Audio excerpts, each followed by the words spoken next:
Here's what crashed the food industry. Here's why restaurants are so expensive and they're not even that good. And, you go to get a burger at McDonald's and it takes you 30 minutes. So, I grew up in fast food. I got my first fast food job in 1997. I worked at a Carl's Jr. Green Burrito. This was in San Diego. If you don't know, in SoCal and maybe a couple other places, I'm not sure, like the Southwest, Carl's Jr. has a whole, maybe they don't now, but they used to have a whole Mexican operation going on. So you get Mexican food or Carl's Jr. So I worked at Carl's Jr. Green Burrito.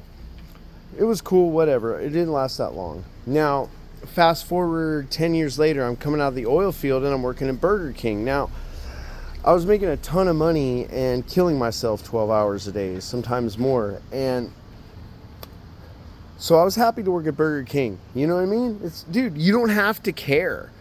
Like I was drawing smiley faces on the packages and stuff and pissing customers off.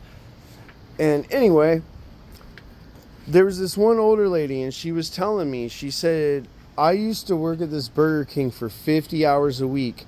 Then that Obamacare rolled up and now I have to work at two Burger Kings and I work like 60 hours between the two, but I make less money and I have to drive. That's why your fast food sucks.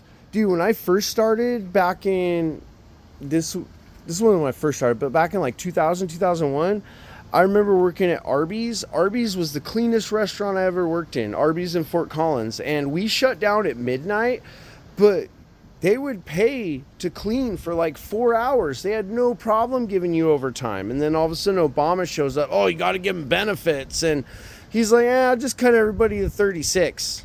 That's what everybody did.